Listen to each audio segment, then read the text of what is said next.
Friends, the recent tense situation between India and Pakistan has now reached a point of calm. Military actions have stopped, and now the diplomatic battle and information war are playing out. Slowly, the real facts are coming to light, beyond fake news and media hype. Interestingly, foreign media outlets have been more focused than Indian media on calculating the actual economic and military losses suffered by both countries, especially Pakistan. Reports suggest that Pakistan may have lost not just the money it received from the IMF, but 3 times that amount due to this conflict. So, what was the actual damage caused to Pakistan during Operation Sindhura? If they had to face another similar operation, how much money would Pakistan need to recover? Just like flood damage can't be assessed until the water recedes, the true cost of war is only clear after the dust settles. And during modern wars, it's not just military operations, there's also an information war that shapes public opinion and can influence governments. Pakistan and China actively use this strategy. While Indian forces targeted Pakistani positions, Chinese media exaggerated stories like India losing fighter jets, which was not the case. Pakistani leaders and military spokespersons claimed they shot down 5 Indian fighter jets. But India never confirmed this. Instead, India quietly continued its operations. Meanwhile, US media outlets, using satellite images and open source intelligence, confirmed the scale of Pakistan's losses, even when Pakistan itself refused to admit the damage publicly. Retired Wing Commander Satyam Kushwaha published an in-depth report estimating Pakistan's military losses at around $3.35 billion, based on damage to air bases, equipment, and infrastructure. In the first days of the conflict, Indian strikes targeted militant camps, eliminating around 170 militants. However, in Pakistan, there is often little distinction between militants and the military, as the army is known to support militant groups.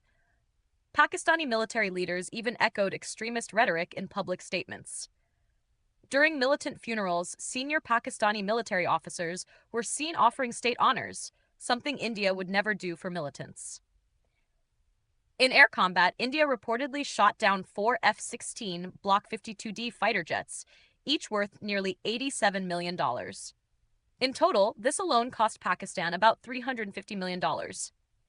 India also destroyed advanced surveillance aircraft like the Saab 2000 AEW&C and several drones, including the highly promoted Turkish Bayraktar TB2 drones, proving ineffective against Indian air defenses. In addition, India targeted surface-to-air missile systems, command centers, and Pakistani air bases, causing a further $599 million in damages. Overall, Pakistan lost approximately $1.24 billion in aerial combat assets and surface strikes. Furthermore, after April 22nd, Pakistan was forced to rapidly move and redeploy air defense systems and other military assets, spending an additional $1.6 billion in the process. Air-based damages across Pakistan's key facilities like Noor Khan, Jacobabad, and Bolari added another $225 million to their losses.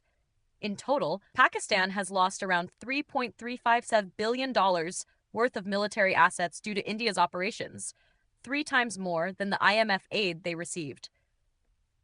Experts estimate that it could take Pakistan at least 1.5 years to restore its airbase infrastructure and full operational capacity. Moreover, global airlines are avoiding Pakistani airspace, leading to further revenue loss for the country. If India were to launch another round of operations, Pakistan would likely need $5 billion to prepare.